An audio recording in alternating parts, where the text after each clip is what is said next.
বানৰ বাবে উজনিত ৰেল যাতায়াত ব্যাহত আৰু ইতিমধ্যে বাতিল কৰা হৈছে বহুকেইখন ৰেল যাত্ৰীসকলক সহায় কৰিবলৈ সাজু হৈ আছে RPF আৰু প্ৰয়োজনত যিকোনো মুহূৰ্তত সহায় কৰিবলৈ সাজু হৈ আছে RPF।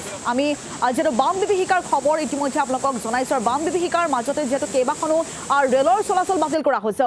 বানৰ বাবে উজনিত ৰেল যাতায়াত ব্যাহত হৈছে সম্পূৰ্ণৰূপে আৰু কিছু ৰেলৰ কেইখনমান ৰেলৰ যি যাত্ৰাপথ সেই যাত্ৰাপথ সলনি কৰা হৈছে আৰু বহুকেইখন ৰেলৰ চলাচল সম্পূৰ্ণৰূপে বন্ধ কৰা হৈছে আৰু যাত্ৰীসকলক সহায় কৰিবলৈ সম্পূৰ্ণৰূপে সাজু হৈ আছে RPF।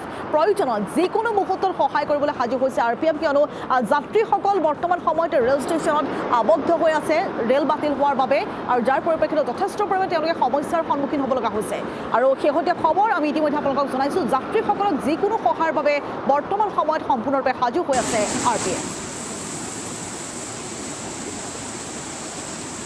যোৱা দুদিন ধৰি নেনাপাৰা বৰষুণ হোৱাৰ ফলত এটা অৱৰণীয় পৰিৱেশৰ সৃষ্টি হৈছে আৰু আমাৰ ৰেল লাইনৰ ওপৰত পানী বাগৰি থকা দেখা গৈছে। বহু জেগাত বিশেষকৈ আপোনাৰ শিমলুগুৰি শিৱসাগৰ ছেকশ্যনত ৰেল লাইনৰ ওপৰত পানী বাগৰি আছে। গতিকে আমাৰ যিহেতু ৰেলৰ সুৰক্ষাৰ বাবে এই লাইনটোৱে ট্ৰেইন চলাচল বন্ধ কৰিছে আৰু আমাৰ যিখিনি ৰাজধানী বা কিছুমান খুব যিবিলাক ইম্পৰ্টেণ্ট ট্ৰেইন সেইবিলাক আমি ৰঙিয়াৰে আমাৰ ট্ৰেইনবিলাক ডাইভাৰ্ট কৰা হৈছে, ৰঙিয়াৰে চলোৱা হৈছে গাড়ীবিলাক।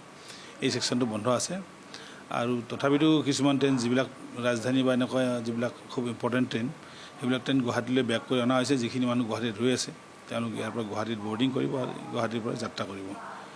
আমাৰ RPFৰ ক্ষেত্ৰত আমি সষ্টম হৈ আছোঁ আৰু আমি আমাৰ যিখিনি ফ'ৰ্চ আছে আমাৰ লামডিং হওক বা এই লামডিং ছেকশ্যনত যিখিনি ফ'ৰ্চ আছে আমি সষ্টম ৰাখিছোঁ।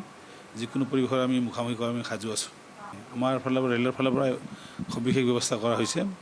আমাৰ কমাৰ্চিয়েল ডিপাৰ্টমেণ্ট আৰু বাকী যিবিলাক ডিপাৰ্টমেণ্ট ইয়াৰ লগত জড়িত আছে আটাই তেওঁলোকে নিজৰ ব্যৱস্থা কৰি আছে। আমি জইণ্টলি কাম কৰি আছোঁ। ইয়াৰ বাদেও আমি Assam police, GRP, NDRF, SDRF আটাইৰ লগত আমি সম্পৰ্ক বজাই ৰাখিছোঁ যাতে কিবা পৰিস্থিতি এনেকুৱা আহিলে আমি